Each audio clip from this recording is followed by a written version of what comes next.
Hello all, thanks for coming here. We have right now two questions to deal with. First, we need to discuss the logistics and technology issues and understand whether we are ready to make another order.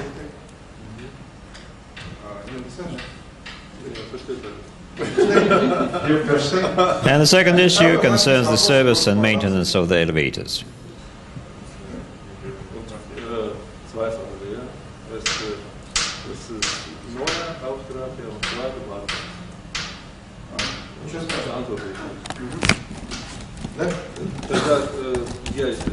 Let me begin, with your permission. We have two issues before us. Unfortunately, we were authorized to discuss just the first issue, as far as traffic is concerned. As to service, we cannot answer these questions, unfortunately. Look, we can't have the first problem solved separately from the second one. You know?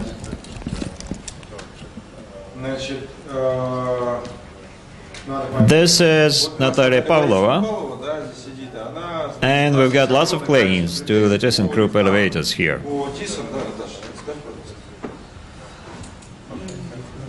We haven't been able to sign a new elevator service agreement for 3 months.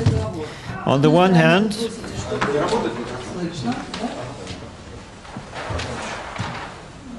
you're asking us, you know, the first agreement expired in August, and until now, we were not able to sign a new one. All right, I'll put it this way. We are probably not the right people to discuss these questions. I'm in charge of new equipment sales. I got it, so let's do it this way. We concluded the first agreement with you, right? I personally signed it, didn't I? It was a while ago. And we signed it together, right? So if I have problems, I have to turn to you, as I don't know anyone else. I heard that it's not your area of expertise.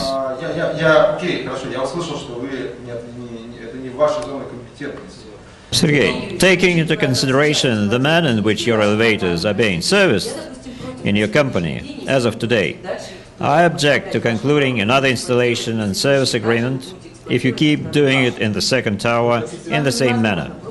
It is impossible to work together with you. What would you like to hear from me?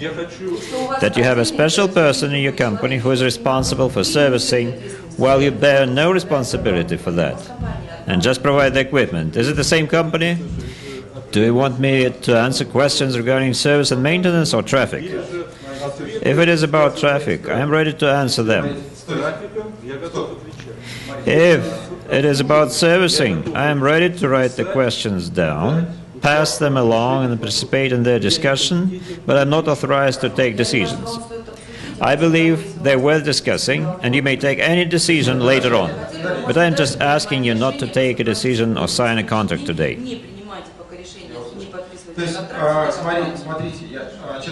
Frankly speaking, I assumed it would be a joint decision on all the issues. You know, I haven't been able to meet with your reps for a month or so. Your service and maintenance reps have refused 3 or 4 times to participate in our meeting in front of the camera. Last meeting took place 3 weeks ago, and that's it. Look, we've known each other for a long time, and we've never had any problems in regard to filming. We always talked on camera, and we just said we wouldn't discuss the price of commercial bids on camera. Okay, as pricing is a secret, no problem about that. But we can't understand what secrets can be in maintenance service. So we want just to talk to them, and Natalia has tried 4 times to talk to them.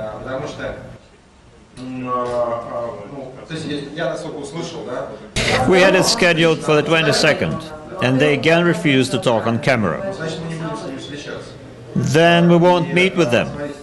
According to what I heard from Natalia, who is the head of maintenance service here, until the issues of service have been resolved, she is going to veto all discussions of future elevator purchases. It is a separate company, so I thought we would discuss something here But I was not properly informed or prepared for this meeting, unfortunately. So the task we had was like, there is the third block, that's true. It was the task I myself set forth in the previous meeting, but the problem is, can this task be accomplished without resolving the service and maintenance issue? The reply was no. We'd like to discuss and purchase your elevators. There is such an opportunity, but without resolving the service and maintenance issue, we can't do it.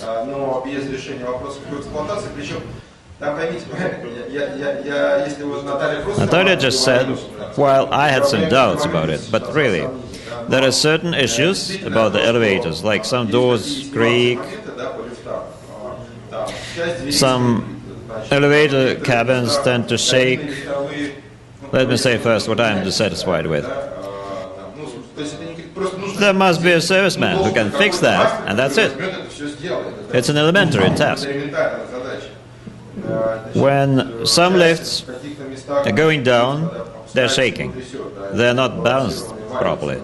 Now, we've had occasions when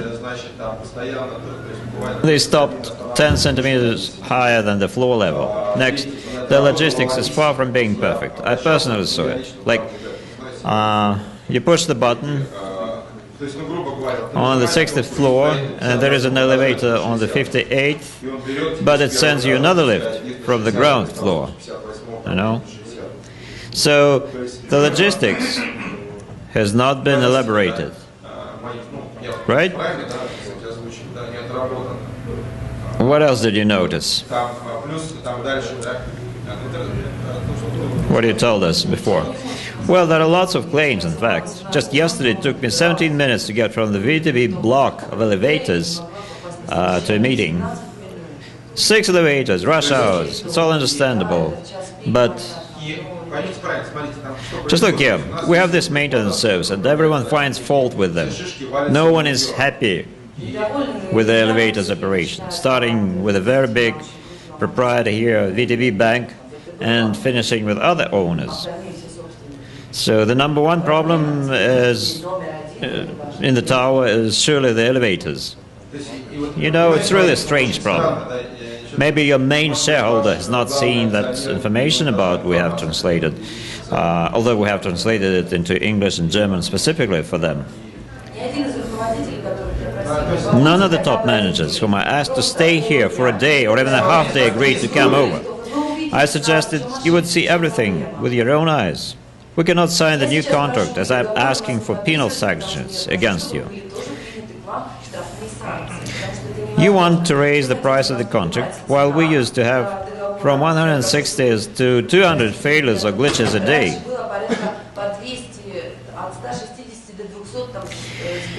Later, this number went down to 50, maybe 60,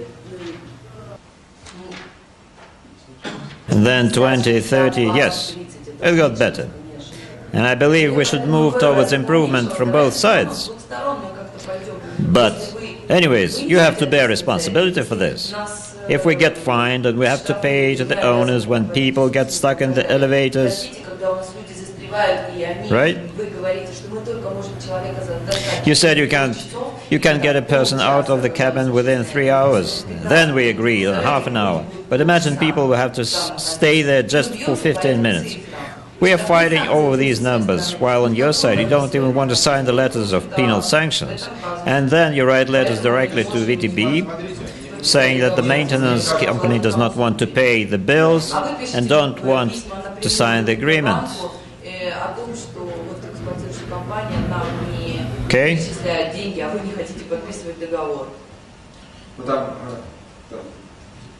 And the disputed amount is like what? 1,300,000 rubles a month? So it's not a big deal. Yes, the situation is better now. But you could improve your services as well. First, they now want to charge twice as much as before for service and maintenance. Am I right? Second, the number of failures and the speed of response do not correspond to failures. And once again, I repeat it officially, We will talk with the ThyssenKrupp maintenance service, only in front of cameras. These issues are of equal importance. Without resolving the aired issues, we're not going to move any further. I have already ordered to film everything related to this issue and send it to the Trade Chamber of Germany and other institutions. I don't have any personal claims, guys. But you represent your company, and we have lots of claims to the company. It looks like we misinterpreted the circumstances of today's meeting. It's good that it came over altogether. Let's say I beguiled you into coming here. But Sergei, you have discussed these issues, and this is most important. Okay, you are here, so let's do it as follows. Let's meet tomorrow at 3 o'clock or today at 7, and you will invite the maintenance service, and I will ask them about everything myself. Are they in Moscow? I think it is crucial to have here the general director of ThyssenKrupp Elevators, who is in charge of service and maintenance. Unfortunately, he is... Yeah, you work so hard and develop innovative technologies, and then all your efforts suddenly go to hell.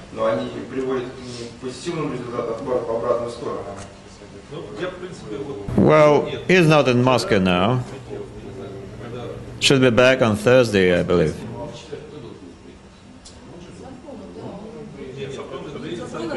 All right. Look, let's do it as follows then. Will you be here on Thursday at 6? Yes, I will. Good.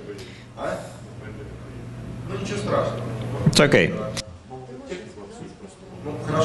So, if you promise to arrange the meeting with ThyssenKrupp on maintenance this Thursday at 6, I will allow to conduct meetings on traffic as well.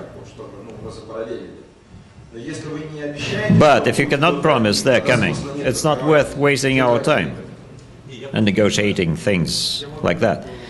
I don't know exactly. I can call the office and find out. Sure, call them. In fact, the problem is not in him. We communicate with him all the time, but he bluntly refused to hold talks on camera. And you? No, I do not refuse, but I cannot make him come here to be filmed. Hold on. Sure, you can't make him come. But you can call your head office in Germany and ask someone else to come and deal with all those issues. It's not complicated. There are regular flights 3-4 times a day, right? I thought, well, okay, we are sitting here, you've got your phone here, and you can call and find out.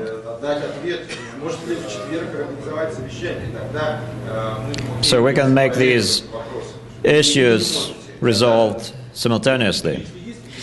If there was an agreement on a meeting, yes, there was an agreement, but the problem is with the camera. Look, you are tough top managers, and I'm sure that you can call, that if you call, you will arrange everything for Thursday at all possible levels, all right. I don't think I can. Look, you're just one company for us, while you're trying to pretend you're two different companies. Now, there are reps, I would say, of ThyssenKrupp factory, while I am a representative of ThyssenKrupp Elevators. Hold on, what are you talking about? You're saying that you have, like, manufacturers, then you have service people, but you bear no responsibility for each other, and you are a shitty company altogether. No, the thing is, ThyssenKrupp Elevators is in charge of the Russian market. There is this general director, but this general director does not want to meet with us or answer our questions. It's not happening. I repeat, it has not happened yet. No, he came here and was filmed. But look, he ran away, and we still don't have any result. Probably there was too much time spent on those issues. Look, everyone is here. Me, Natalia. If we had had anything arranged, would you believe me, I wouldn't know about it? Our company is not that big. Do you want to say that we're wrong? Everything is working fine, and we're just finding fault with you and your equipment? No, I want to say that, look, since we have claims, and I've been trying to persuade you for 15 minutes, I'm absolutely sure you can call the head office. Where is it? In Düsseldorf, right? So, call service specialists from there. Summon them up. Do the company efficiency rating here in Moscow. I don't know. Just tell me.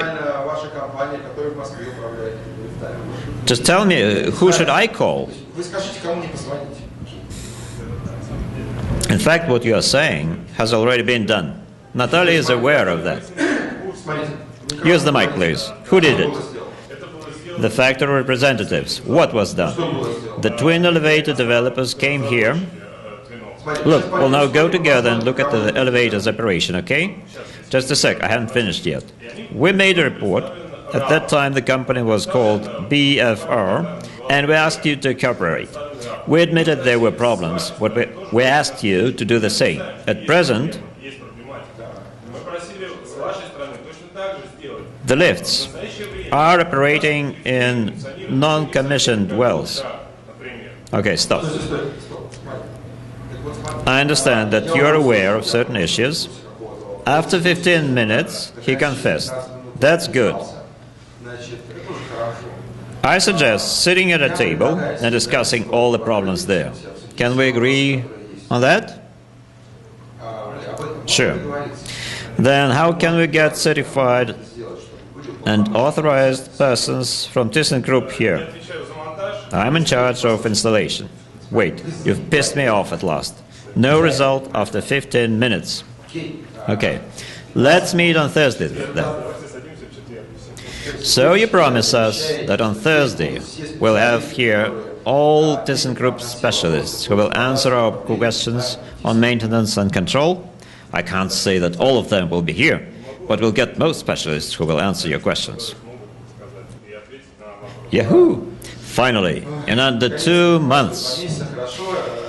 I would request you to be as well to get all the issues resolved. Otherwise, you said this only after 15 minutes, so I can assume that if Russian troops had captured ThyssenKrupp during the war, they wouldn't have told them anything. I have no doubts about that. In fact, it's very important that you may require to be paid for your services, for your consultations. But since you set up those elevators and made them run, you have to monitor how they're managed and maintained. And you just abandon them. On the other hand, since the factory knows all design faults, you could be consistent and, based on your follow-up, make certain systemic changes, and at the same time monitor the maintenance service. In our company, for instance, the managing company attends design process as is going to operate the building. So they can say that they disapprove this or that system, etc. You know. And that's normal.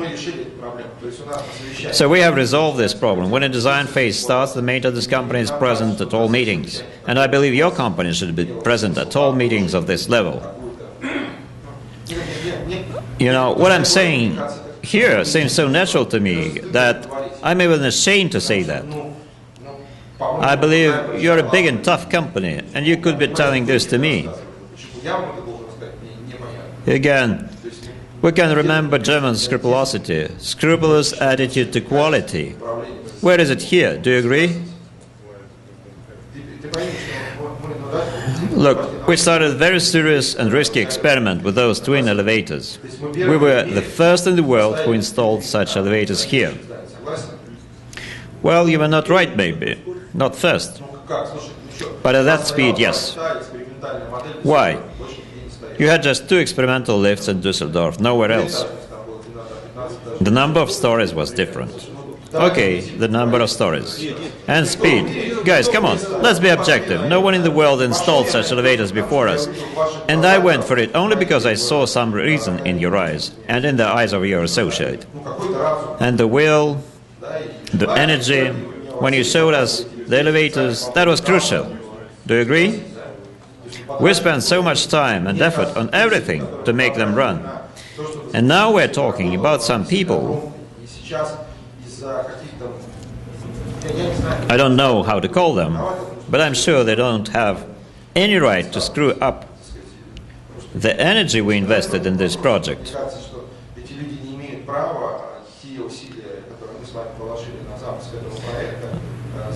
Due to their unprofessionalism or stupidity or bigotry, I don't know, what is it? Do you agree with me? Yes, I do. Service and maintenance have to be good. That's a fact.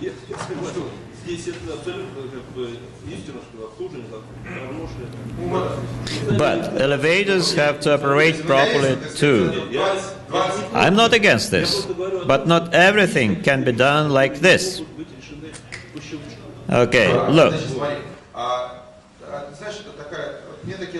I admire such kind of reasoning. It can be done with one click. What is it all about? Is it an abstract idea?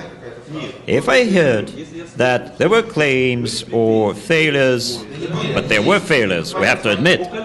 Just take these comparative charts, you know, for a couple of years and see the difference.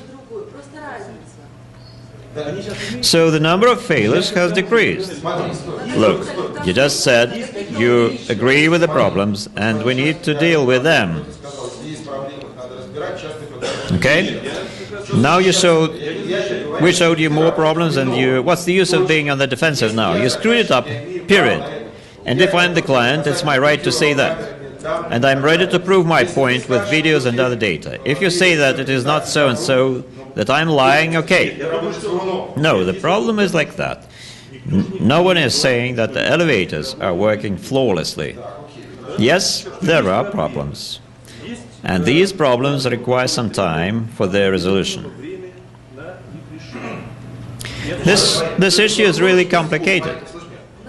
Look, I repeat, we cannot sign any contract now. When we are asking to sign a commitment that you are going to get people out of the elevator in case of emergency, within 15 minutes, your service says it must be an hour only. I cannot accept that.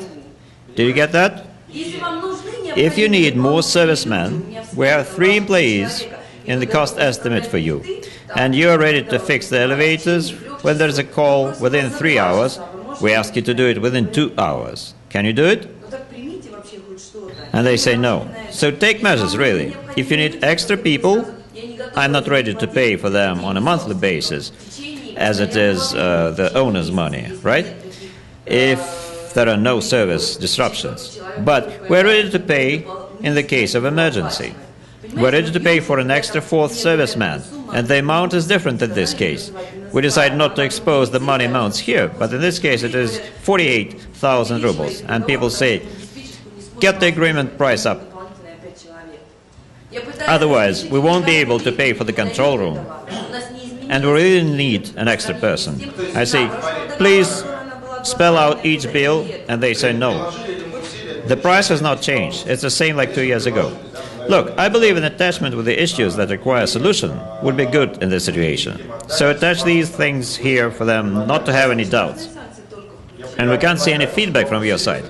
I have attached the punitive sanction here only. Since it is a serious question, I suggest we all take part in the meeting this Thursday. You're invited. And now you can discuss the issue of traffic without me. And this video will be translated into English and sent to the ThyssenKrupp head office.